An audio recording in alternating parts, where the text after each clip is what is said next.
vous salue tous dans le nom puissant de notre Seigneur et Sauveur Jésus-Christ.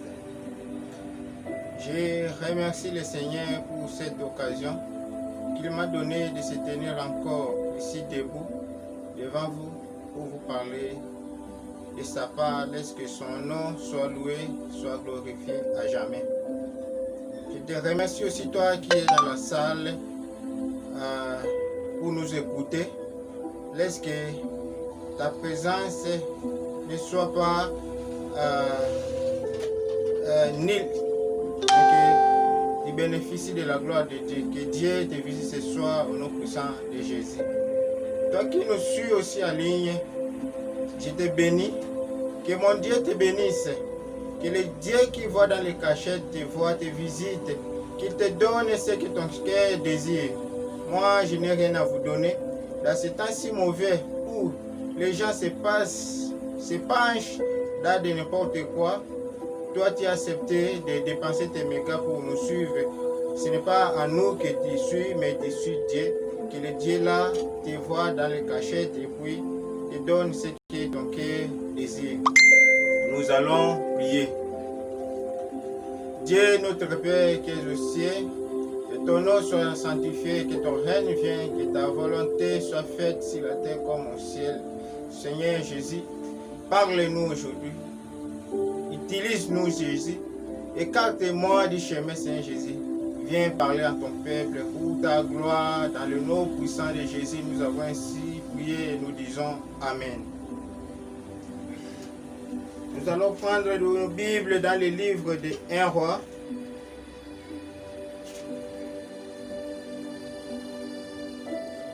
Dans le livre de 1 Roi, le verset 18. 1 Roi 18, nous allons commencer dans 17. 1 Roi 18, 17, la Bible dit ceci. À peine Akab aperçut Élie qui lui dit, est-ce toi qui jettes les troubles en Israël? Élie répondit, je ne trouble point l'Israël, c'est toi au contraire, et la maison de ton père, puisque vous avez abandonné le commandement de l'Éternel et que tu es allé auprès des Baals. Fais maintenant rassembler tout l'Israël auprès de moi à la montagne du Carmel et aussi les 450 prophètes de Baal et les 400 prophètes d'Astarté qui mangent à la table des Isabelle. Akab envoya les messagers vers tous les enfants d'Israël et il rassembla les prophètes à la montagne du Carmel. Alors Élie s'approcha de tout le peuple et dit, jusqu'à quand procherez-vous de deux côtés? Si l'Éternel Dieu allait après lui, si c'est Baal, allez après lui. Le peuple ne lui répondit rien. Que Dieu bénisse sa parole au nom puissant de Jésus. Nous allons encore prier pour la parole de Dieu. Seigneur Jésus, bénis ta parole. Dans le nom puissant de Jésus, nous avons ainsi prié et nous disons Amen. Le thème de ce soir est intitulé Les fers sortis de l'histoire. Bimisa Yesu Christo na masolo. La Bible ezali livre ya masolo et puis ezapé Bible livre prophétique. Et puis le Dieu est le Dieu, Jésus-Christ est le Dieu de l'histoire, il est aussi le Dieu du présent. Si tu l'invoques, okomona ye, okomona loboko na ye. Na kutanga lecture ya liloba ya poko ya lelo, tomoni soki obandi kutanga 1 Roi 18 na verset 1 jusqu'à 32, okomona histoire wana eza mulai ya prophète Eli na ba prophète ya Baal. Mais lokwa tango eza muke na tangi kaka muke. Mais yo na ndaku yo oza na ndaku banda otanga na 1 roi 18 obandi na verset 1 jusqu'à 32 okomona histoire wana mobimba ya seno elekaki entre ba prophète ya Baal na prophète Eli. Ndenge nini Nzambe akonfondaki bango. Mon frère, lelo je te dis, je te promets, toi qui nous suis, nayebi ok, lelo Nzambe akomettre fin na ba situation ya vie oyo etungisaka yo, na ba problème oyo etungisaka yo. Loko atiaki mundelo, atiaki différence entre ba prophète ya Baal na prophète Eli. Il est le même hier, aujourd'hui et pour toujours. Azaka Dieu de l'histoire, mais il est aussi le Dieu du présent. Si tu l'invoques aujourd'hui, le même Dieu là, ako mimoni se pas na yo. Et puis ba hôtel nyo so Baal o ya luna na vie na yo et ya au nom puissant de Jésus. Yo zo mitungisa na malade. Yo zo mitungisa na problème moko ya vie. Yo zo mitungisa na problème soit ya ba frère académique. Je te dis invoque Jésus aujourd'hui pour komona loboko na ye akokangola yo na ba problème oyo ezo tungisa yo. Mon frère, soko tangi histoire wana okomona ke tozali na makambo mibale. C'est la fin du temps et la fin d'une histoire. Toza na suka ya tango ya ba prophète ya Baal, ezaki suka na bango. Ezaki pe suka ya masolo na bango na kati ya Israël. Bon Nzambe amimonisa ke azalaka na côté ya ba prophète ya Baal te, mais azalaka na côté ya prophète Eli. De même yo sambelaka Nzambe. Osambelaka Nzambe tango yo so lukaka yo lembaka te, Nzambe aza na ngambo na yo. Ata 8 ans, ata umela ki meyeba ke lelo Nzambe osa quelque chose na bombo na yo. Essentiel kaka, otia mutema na yo epa na ye, otia foi na yo epa na ye. Et pour mon frère, je vais te rappeler, nga fungo la parenthèse moko, pona yebisa yo ke lokola ezaki na tango wana na fin ya temps. Roi azotuna Eli alobi, roi Akab. Atuna Eli abi, yo mutu tia trouble na Israël. Yo mutu tia trouble na nation. Ezaki Eli mutu tia trouble te. Eza ba question oyo ezotuna malelo même na ba politiciens na biso partout dans le monde, na ba nation ezotuna ma koloba ete trouble ezali partout. Ce que ozolanda radio, ozolanda partout, ozoka koto guerre, koto kuna osimba te na Guinée esalaki boye, biso même na RDC, okoyoka na Est, ba Rwandais baye babomi, basalaki boye, biso kuna tosali bo, ADF babimi, ba groupe rébellion ezobima ndenge na ndenge. Et puis nzala ezokota na mokili. Ingi koloba ezolakisa biso juste basigne ya tango na suka. Tokomi na suka ya ekeke. Tokomi na suka oyo tango oyo Yesu Kristo alingi kozonga. Na ngina tangela bino muke passage biblique oyo. Tokotanga na Marc 13 7 à 8. Bible le Bible. Quand vous entendrez parler de guerre et de bruit de guerre, ne soyez pas troublés, car il faut que ces choses arrivent. Mais ce ne sera pas encore la fin. Verset 8 de la Bible. Une nation se lèvera contre une autre nation, et un royaume contre un royaume. Il y aura des tremblements de terre en divers lieux. Il y aura des famines. Ça ne sera que le commencement des douleurs. Mon frère, tokoyoka ba tremblement de terre. Otozoyoka. Yoti kolenga tango moko na Chine ya tremblement de terre ya munene salami batu bakufi ebele. Nzala, lelo na Kongo tokolobani, mutu nyonso zolela social. Ba nation ekotalemela nation oyo ekosala tozomona yango lelo. Là tozolela kala mingi tana toyota koyoka ete république ya Zambie bakoti na RDC babomani basali makambo tutututu ezali basinyi ya tango na suka. Yesu Kristo alingi kozonga parce que nation ici échoué. Tokosala nyonso okobunda président a proposé un congrès, ainsi de suite. Mais moi je te dis que tout ce que nous voyons, ce n'est ni personne. Ils n'ont même pas fait. Le président Nabiso Moutou a rétabli Makambo. Soit Moutou Mokabo. Non. Soit Moutou Mokabo n'a trouble. Non. Ils ont dit que tout ça n'a tango na suka. Oyo nyonso tozomona oyo ezali bilembo ya tango na suka. Na RDC, na mokili tomeka. Tozaki colonisé, l'élite colonisation de tout ça pays, il faut tous à l'indépendance, toujours indépendance. Totamboli l'indépendance na dictature et simbité. Toleki la démocratie et simbité. Yo sezo salema ezo simbate. Mon frère, ce que ozomona il faut comprendre que toza na tango na suka. Mokili oyo komi na suka kolo Yesu Kristo alingi kozonga.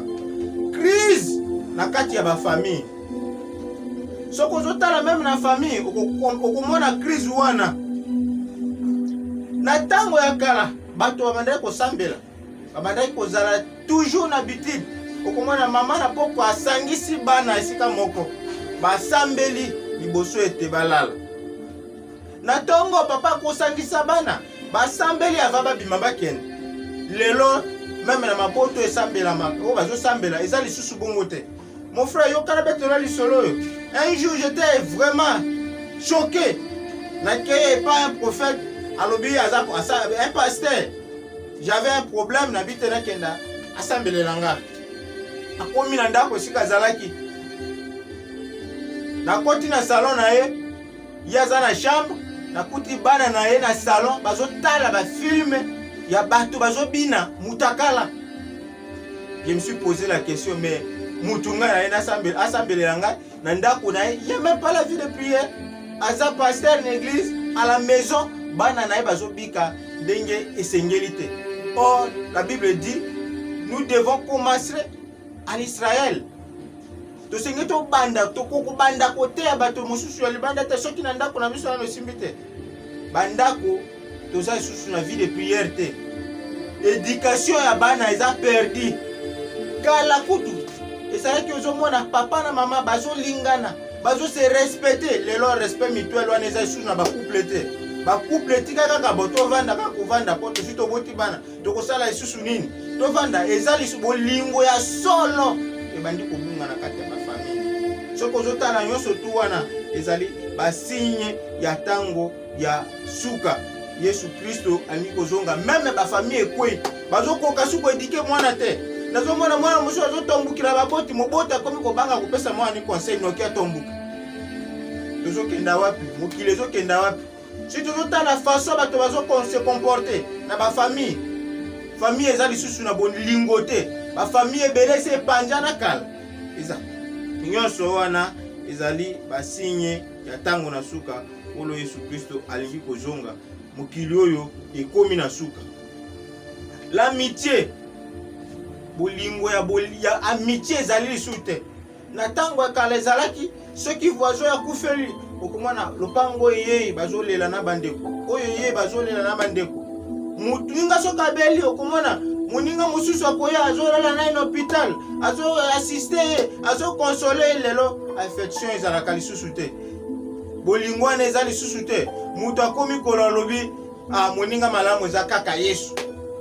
Na ngana zakala ba mite, ngana zana ba mite po wa muninga Bible lobi ete soko lingi moto ozomona te ninga nini okolinga Nzambe oyo mona kate. Bolingo esili na mitema. Yoka Bible lobi na Matthieu 24 12 à 13 Bible lobi boy. Et parce que l'iniquité sera accrue, la charité du plus grand nombre se refroidira. Mais celui qui persévérera jusqu'à la fin sera sauvé. Mon frère, wana makambo wana ezoyika na bolingo eza lisusu te, ezo se multiplier. Bato akomi ko balingi nde Nzambe oyo ya monaka te. Mais moningo oyo azomona alingi ete. Bible lobi moto ako persévérer na kolingaka baninga, na kolakisaka baninga ba charité ye akomona elongi na Nzambe. Tolobela lisusu nini? La vie de l'église est tombée en caduc. Le lobo moya église ekwei. Ba pasteur ebele bakomi kosala église ezala lokola mato temeka. Eloko ezosunga ye po aganye mbongo. Eloko ezosunga ye pona asarichi, a vivre malamu. Ndeko, tozokenda wapi? Tozokenda wapi mokili oyo tozokoma na suka? Avant moto ateya, il faut abengama na Nzambe. Avant moto asala l'église, il faut abengama na Nzambe pona communauté moko. Aza wana pasteur ya communauté tel. Et puis esengeli atalela bato te, mais atalela kande Yesu Kristo. Lokola Eli tangu nzale kotaki na mboka. Eli akende kosenga ke pa bato te, mais mataki na ngomba nzaba banda kotinda ba korbo ba ya kolesa ye. Mais lelo ba pasteur ba komi mingi kokuri derrière bato bazana mbongo na kati église. Soko zana mbongo te, ato kufeli pasteur kwa kutala wote. Ato zui problème pasteur kwa kutala. Azo préféré kenda kutala bato bazana mbongo. Évangile à Jésus-Christ ezokenda. Tous échoués. Nation échouée. Famille échouée. L'amitié ezosimba te. Église ezosimba te. Tozokenda wapi? Bandimi bakomi ba fanfaron. Bato bakomi kokenda na église. Ceux qui va bengi une église va proposer $500. Côté va bengi va proposer 550. Atiki à 500. À quel côté parce que kuna kozombongo ebele. Azota la poste la c'est que côté ozalaka moyembi simple. Côté yako koma mokambi ya bayembi. Atiki côté à quel côté pas koma mokambi ya bayembi. Côté oza simple côté to kocho berger atiki. Akei, koto oza berger, yaka koto toko komisa pasteur, atiki akei, toko kenda wapi. Na tango akala to bande koyeba ete, soki na aveni, koto bazana réveil moko, soit bazana séminaire, okomona église mususu ekangi ba porte ye ko assister pa baninga. Mais les gens susu bongo te. Ba église za aveni moko, momoni oyo bazana séminaire, oyo akokanga te po ya awo. Mais bozote ya Jésus moko. Tozo lukanini juste kaka parce que toza na posa ya mbongo. Oya za na posa offrande na ngeke kota. Oya za na posa ngana kukanye nini. Na okende pa na merci. Ezali kaka pona souci ya âme. Tokosala makambo te. Esengelo te ya non pour gagner de l'argent, mais pour sauver une âme. Na oka pasteur moka solo ba pesinga pasi alobi. Ngai ne na sabo. Ceux qui ame moko abungi na kotika akene na kotika kobatela 50 na za na bango. Oh la Bible lobby. Ceux qui ame moko bungi akotika pasteur akotika 50 ke kolanda. Ame moko ebungaki. Lelo évangile changé. Et lobby ba komi ko ba ke wana nde Jésus. Mais biso toza ba Jésus te. Tozo kenda wapi? Ba pasteur ba komi ko soara ba télévision. Oh Bible lobby soko moni moninga na likambo. Lukaye pembeni bosolo. Mais ba chrétien ba komi wa kena télévision a fingio wa zonga télévision a fingio tozo kenda wapi? Mon frère, je te dis que tu komi na tango na suka. Cela indique deux choses, c'est la fin du temps et la venue du Christ. Tu komi na suka et puis koya ya Yesu Kristo ebelemi et seigneur na biso to kangama libo na Nzambe to bongola motema ya solo po ete Yesu Kristo alingi kozonga. Mon frère, tango biloko na nyoso ekoyaka. Biso absolu na biso ezali liloba na Nzambe o ezali na Biblia. Yo ezotika kotanga Bible. Yeba yango ete notre absolu c'est la parole de Dieu. La parole de Dieu qui est notre absolu. Mon frère, je vais vous donner un exemple. Maman ya Moïse, comment les alaki Jochebed. Papa ya Moïse, Amram. Mon frère, pendant que Israël babandai kolemba, batika ki kobondela, baboni ke batika ba esclave babondeli, bango balemba kobondela te, bakangema toujours na mabondeli. À chaque temps, babandai kaka kosambela, à chaque temps babandai kosambela kaka kosambela pour la libération ya Israël. Ngonga yoso kosambela kozala kaka na mabondeli kosambela ko rappeler Nzambe ya promesse wa salaka na Abraham, Isaac et na Jacob. Na pourquoi Abraham akukoya uti musala na esclavage babeti fimbo mais soka ye akomata na grenier na pourquoi ake ko sambela jusqu'à ce que mon frère Nzambe alala kate abimeli na ndoto na nzela ya ange abiseke kubota mwana mobile et puis mwana wana komone kozala Moïse yende akolibérer bana Israël na esclavage na Égypte. Mon frère, tala lelo comment est-ce que jeunesse na biso est un esclavage na maboko ya moini Satan. Tala coutrement lelo ezolatema lelo.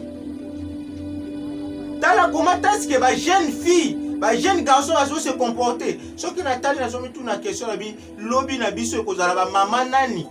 Ba nani ba jeune fille nini ba ko remplacer ba mama na biso ya lobi. Ba jeune garçon nini ba ko remplacer ba papa na biso ya lobi. Na zomi tout na question wana. La mondanité lati bana nzambe. Bato bazali d'esclavage ya moini Satan. Bato balingi lisusu kosambela nzambe te. Mon frère, telema na mabondeli. Sambela ko kanga ko ere nyoso ko lala te sans ko sambela. Bato balinga ko sambelisa bato na église ba pesi akamba prière. Omoni makasi akambi prière. Mais so balobi na ye moko sambela, alembi abandi malade.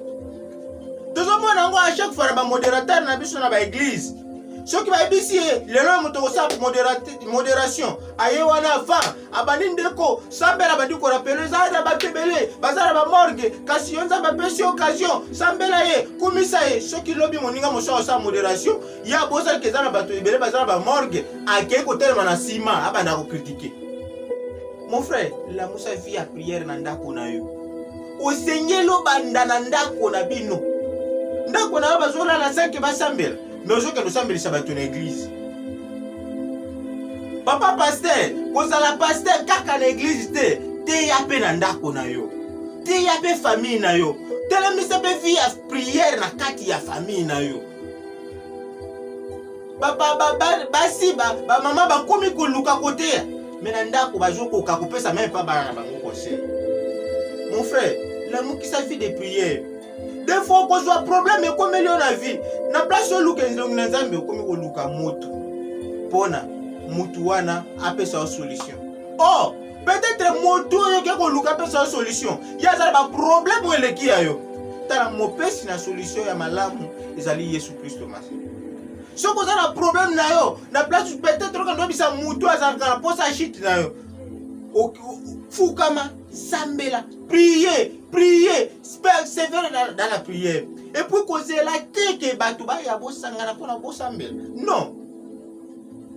Pour sauver la famille, la situation de ta famille, causer la batuba ya te yo moko fukama sambela pour la famille na yo. Sambela, persévérer dans la prière. Persévérer dans la prière et puis nzambe oyo ayokaka na kuku akoyoka pe akoyanula yo. Maman ya Moïse, na papa ya Moïse, ko sambela kokangema na prière, ko sambela jusqu'à ce que ange apparaît, ayebisi bango lobi bokobota mwana mobali Moïse yenda ko libérer peuple. Et puis esalemaki kaka ndenge wana. Ezaki parce que ils ont persévéré dans la prière. Ils ont persévéré dans la prière. Nzambe aye amonisami na bomoi na bango. Yango na kosenga na yo lelo kolemba te. Kolemba kosambela te. Sambelaka, continuez kosambela, continuez ko persévérer dans la prière et puis Nzambe na lola oya monaka akoyoka yo, akolonga na histoire, akokoma Nzambe ya réalité. Moïse abotami ake akutani na Pharaon. Nyoso le kaki ba fléau le qui ainsi de suite jusqu'à ce que Pharaon a décidé kotika bana Israël babima. Bana Israël babimi basali parcours na bango ba keiti bakomi bazaki conduit par Dieu lui-même. Na butu bazaki conduit par la colonne de feu et puis na moi par colonne de nuée. Batamboli bakomi devant mer rouge. Moi bakati sa mer rouge ezate. Bino batu botangi histoire boyebi attitude nini eza na mer rouge. Batu akondima muke babandi kolela. Moïse obimisi biso kuna boto ko boma biso biso ainsi de suite na sima batali armée ya pharaon ezoya mopandi désert ngambo ya bangomba tokokima wapi liboso mer rouge tango akomi na situation difficile wana bamisusu bandi koloba loba mon frère tango nyonso kozalaka na situation difficile de ta vie mon frère kende fukama sambela nzambe na lola nzambe ayokaka akopesa solution nzambe na biso akufa te nzambe na biso aza na bomo le Jéhovah de l'Ancien Testament c'est lui le Jésus du Nouveau Testament. Mon frère, aza le même hier, aujourd'hui et pour toujours. Ce qu'on appelle ça la solution à tango wana, le là on peut sa solution à problème na. Le là on peut sa solution à likambo ezo tungisa yo wana. Ngana yebi yangote. Na za la possibilité on peut sa solution te. Mais je te montre le nom de Jésus, le nom qui est capable de te donner la solution à tous tes problèmes. Le nom qui est capable de ressusciter même libala na yo o ekufaki. Ta vie yo lukaka solution wa kota na ndako fukama soki même dans tes études ozomona ke bakoti ezomona na te yo ki ozoluka solution wa kota na ndako ngumba mabolongo na yo Moïse devant mer rouge bakomi na suka tokokatisa ndenge nini koto désert koto yo bangomba tokoleka na sima armée ya pharaon ezoya mon frère yeba ngota komi na situation difficile ozomona liboso te wana nde sika nzambe ya kosala tango ozomona ke awa eza impossible awa moto apesa solution eza te nga na komi na suka na kokufa na kosala ndenge nini wana nde sika nzambe ayaka komimonisa esika loboko na nzambe emonanisa maka soko omoni situation ekomi ndenge wana yeba ke ezali suka ya souffrance na yo fukama tombola kondima tia elike pa na Yesu batu nyonso Israel bazopanike tokokufa awa tokokufa ifo tika biso totikala kaka kuna ta siko tokobonga biso na désert. Moïse akei kolukelongi na nzambe akei kolukelongi na nzambe Bible elobi boye yoka na Exode 14 21 à 27 mais nazotangela bino kaka awa na 21 Bible elobi boye Moïse étendit les bras au-dessus de la mer. Le Seigneur fit alors souffler un fleuve vent de l'est durant toute la nuit pour refouler la mer et la mettre à sec. Les eaux se séparèrent, 22, et les Israélites traversèrent la mer à pied sec. Chaque côté de l'eau formait comme une muraille. Moïse a tomboli maboko na likolo pa na nzambe. Asambeli jusqu'à ce que nzambe atindi mopepe na butu. Essoufflé na mer, mai ekabwani et formé le quoi deux murailles. Na ba extrémité bana Israël baleki na kimia bakatisi batamboli na makolo bakatisi bakomi na ngambo batondi nzambe puis Moïse tie nzete na mai esangani Pharaon na armée mobimba bakufaki wana armée mobimba ya Pharaon abika kaka Pharaon armée na mobimba basilaki na kati ya mer rouge. Mon frère, si tu as chose tungisa vie na yo ezo senga peut-être pas hôpital ezo senga pa okenda kolola lela ezo senga to loba mais ezo senga yo kaka eloko moko otia kondima na pa na nzambe okota na ndako ofukama osambela nzambe na lola akopesa yo solution. Après Jonathan, après Moïse akei Josué a dû relève avec les enfants d'Israël. Batamboli ti bakomi devant Jourdain. Même situation. Josué s'est souvenu na oyelekaki na Moïse. Tombo ekondima na pa na nzambe, asambeli nzambe akaboli Jourdain. Et puis je te dis, il est le même hier, aujourd'hui et pour toujours. Soka sala ki avona tango ba Moïse, lelo akoki kosala yango na yo. Essentiel kaka otia kondima na yo et pa na Yesu Kristo. Ako sala yango na yo lelo. Exemple mosusu na kopesa bino pona kaka na matisa kondima na yo Eli na ba prophète de Baal. Mon frère, ba prophète ya Baal ba ko s'installer na Israël. Israël komi na débandade. Ba ko croire na ba prophète ya Baal, ba so croire na Éternel, le Dieu d'Élie. Ba so ba shute, ba so ngabo lokola lelo ndingo so tambusa bomwe na yo. Mokili bendi okei. Dimanche aucune église. Mokili bendi okei. Ta position ezoye banate. Ni chaud ni froid, ni chaud ni froid. Ba fléau ya Nzambe bandi ko beta.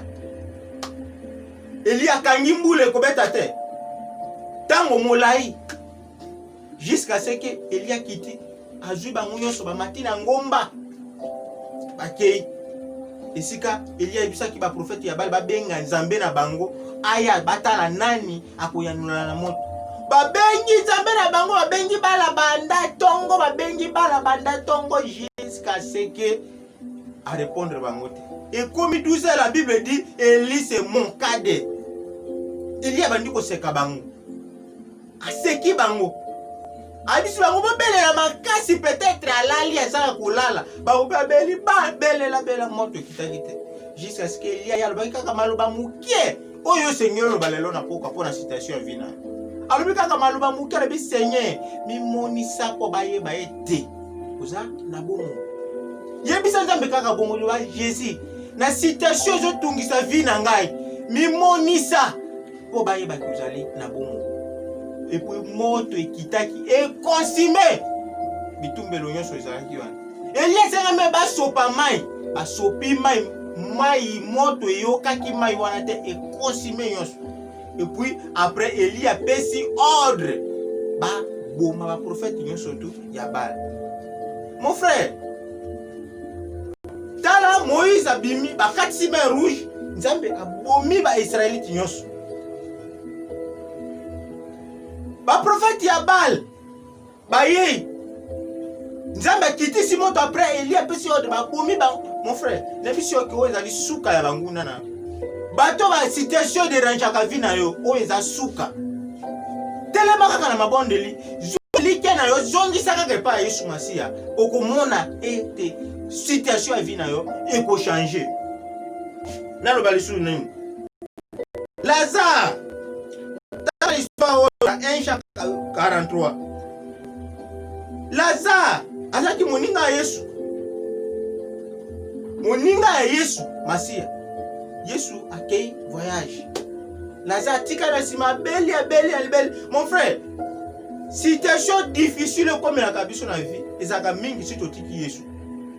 Ce qui Yesu azali, ba situation difficile ko yelote na vie. J'ai remarqué na kati ya ba famille, avant même prophéter ta famille, okomona dispute kwa ndokota na famille. Avant même bana baba ndako bela na ndako komona papa na mama ko boyokani yo ezate. Bobienga ni Yesu musika na bino. Tango Yesu aye azakate, nesika ba problème difficile yaka. Esika moyeni satana profita. Mon frère, gardez toujours l'atmosphère ya Nzambe. Ko soit na mususu yuko ya éviter yango. Satana makuko ya na balolenge ebele kaka kwa kimi sa présence de Dieu na vie na yo. Qu'est-ce que biso to ko sa to senga to banda ko kwea kana na piège ya moyeni Satana.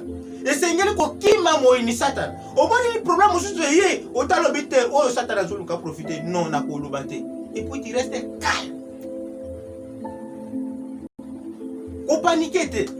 Jésus-Christ a fait un voyage. Lazare abeli lo sima abeli. Batindeli Jésus mokanda. Yaka Lazare azobele. Mon frère, kolemba te, ko soko bengi ye alobi. Soko beti akufungula.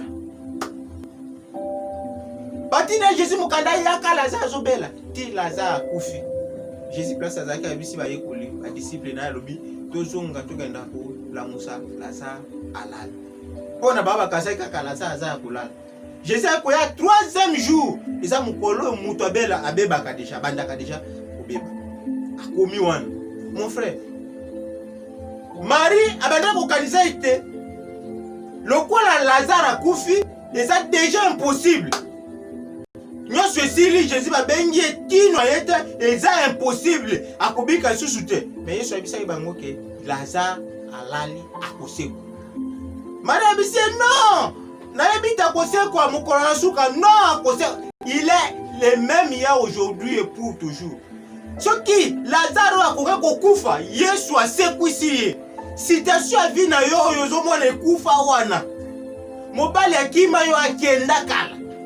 Mon frère, je te dis soko invoquer Nzambe lelo asimba ka mitema ya bato. Akenda kusimba mutema na ekozonga. Des fois, mutu mo akenda kanga mobali na kisi quelque part. Azo kipe sous famille te. Azo kipe sous ndako te. Alingi lisusu te. Mon frère, ma sœur, yo zo lukaka nini? Bato yo kenda kopesa bango luka conseil. Bango ne bazo seka yo. Kota zongisa fuka masambela Nzamba kokenda ko simba motema naye. Nzambo ya simba akenda ko sekwisa Lazare. Oba kundaki ye tango molai. Asa le même hier aujourd'hui et pour toujours. Et puis Nzamba lobi bolongola libanga. Libanga ezanini? Doute. Manque ya foi, manque ya kondima. Yo tia kaka kondima na epa na Nzambe. Il est la clé akofongola banzela oyo ekangama, akofungola banzela ya musala. Biso tozali semence royale d'Abraham. Nous avons le sang du roi. Je te recobika ba pasi oyo afleo te. Ce qui bokile comme na souka ba toazo souffrir biso te. Nous les enfants de Dieu, to seigneur to bika autrement parce que nous sommes les enfants de la semence royale, de la semence royale d'Abraham. Mon frère, longola kaka kundi. Duto zana. Si kundi pa na Yesu Christ abiso yango longola libanga. Ba longola libanga ta bengi kaka Lazare so, Lazare abimi. Mon frère, il est le même hier, aujourd'hui et pour toujours. Oya sala ki na tango wana, akuko sala lelo. Oya sala ki na tango Lazare, il n'est pas seulement le Dieu de l'histoire, il est aussi le Dieu du présent. Parce qu'il est ressuscité, il vit. Rappelez Nzambe, yebisa ke na yebisa na bon moyo. Si tu es à vie na ngai umeli, persévérer dans la prière, persévérer dans la prière et puis Nzambe na lola ako yanola yo na problème oyo ezo tungisa yo. Avec le Bartimée, tanga l'histoire oyo na Luc 10 51. Avec le Bartimée a dépassé bango na yo sur na bapito. Jusqu'à ce que azalaki susu na espoir te ya vie. Ayebi su te eloko nini asala. Akenaka kofanda place wana azo senga eloko akosala susu ezate espoir esili. Ayoki kaka Jésus Christ le fils de David azoleka. Lokola ndenge nga nazoloba na lelo. Lisolo ayoka kaka lisolo a Jésus. Et puis ayoka Jésus azoleka. Abeleli kaka Jésus Christ fils de David, aie pitié de moi. Jésus Christ fils de David, aie pitié de moi.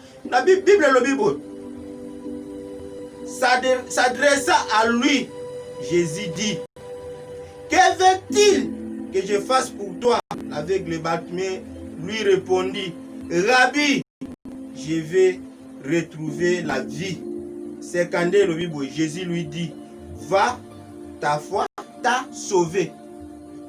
Avec le Bartimée, Jésus, je vais retrouver la vie. Et puis, qu'est-ce qu'il dit à Dieu? Ta foi t'a sauvé. Et là, quand ça a besoin de l'eau pour qu'elle soit juste au Tchakondimano et pas Jésus Christ. Et ça, quand tu as Kondimano et pas Jésus Christ. Tant que tu as bonde là, Nzambe a kubikisa yo. Nzambe akutala situation ya vie na yo. Yo mobala kima tango molai. Yo komi mukolo ozo bala te. Oza peut-être na marque AVS, peut-être ba kanga la chance na yo, ba bloquer étoile na yo. Nzambe wana za capable ya ko ressusciter yango. Pona asalaki yango na aveugle Bartimée. Munga moko ta wa kobikisa aveugle Bartimée. Lelo, situation moko ko mena na vie. Aucun putain la bisio non. Awa boye, c'est fini pour toi. Et sous quitter, si a kondimano epa na Yesu, fukama sambela nzambe wana ako bikisa yo. Mon frère, tant aux mona, ete église est faillie, la politique est failli. L'éducation de la maison est failli. Nous sommes simbate. Mokili ekomi na suka. Wape sika biso to senge to tia elika na biso. Eloko nini biso to senge to sala. Bila mokanisi ke congrès onde ko changer la parole de Dieu. Oyo nyoso boso mwana sa biloko atango na suka. Esika to senge to simba makasi ezali kombo na Yesu. Esika to senge to tia motema ezali kombo na Yesu. Yo zolanda nga na poko lelo. Nano pesi bo mwana we pa na Nzambe te. O pa na Yesu te. O batisa mi na mai na kombo na Yesu te. Mon frère tango yango. To komi deja na tango na suka. Yesu Kristo alingi kozonga. Pesa bo mwana we pa na Yesu Kristo. Bongo na motema na yo. Magie ekomema yo nulle part. Impudicité ozosala ekomema yo nulle part. Salomon azwa basi ya motindo na motindo. Mais na suka lobi tout est vanité. Pesa bo mwana we pa na Yesu Kristo lelo akobikisa yo na famille na yo. Ata okufi Lazare akomaki na suka, Lazare akufi. Jésus n'était pas là. Mais quand il est venu, a secoué Lazare. La Bible dit Jésus plaira. Pourquoi il plaira? Parce qu'il y a Nzambe ya mawa. Lelo zo beta porte na yo ya motema na yo fungolela ya kota. Yo zo landa ngai fungola motema na yo Jésus Christ akota. Pesa bo moi na yo pa na Yesu Kristo. Akupesa yo bo moi wa seko. Na lingi na bondela pora na mutu moko. Yo nanga siko. Yo kolanda nga na sima. Tia motema tia no pa na Nzambe. Tombo na Nzambe. Ete Nzambe na oyo fungola kimiso ya aveugle Batime. Nzambe wana oyo honoraki prophète Eli devant ba prophète Yabal. Nzambe wana ressuscitaki Lazare parmi les morts. Il est le même hier aujourd'hui. Akosala pona yo. To bonde la Nzambe. Seigneur Jésus-Christ, to tei kombo na yo. Tu es le même hier aujourd'hui et pour toujours. Yo sekusaki Lazare. Yo honoraki Eli, Seigneur Jésus. To bondeli yo lelo pona bana na yo. Oyo bazwa kangemi na ba bombu ya mweni satana na makambo ndenge na ndenge. Ba mosusu baza maladi. Ba mosusu ba kangemi na ba mondanité. Ba mosusu ba kangemi na ba démon ndenge na ndenge, Seigneur Jésus-Christ. Yo au nom puissant de Jésus. Moto aza na problème moko. Ozo tungi sa vie na Seigneur Jésus. Paix sa solution au nom puissant de Jésus-Christ. Et te amona loboko na. Et à témoigner kombo na yo. Dans le nom puissant de Jésus, to bonde li bongo pe to lobi. Amen. Yangonde oyo Nzambe chaki na mutema nanga pona mukona lelo. Tia elike na yo pa na Nzambe. Moi li bonde li o muke. Ko pesa solution na ba problème za nango. Que le Seigneur Jésus vous bénisse.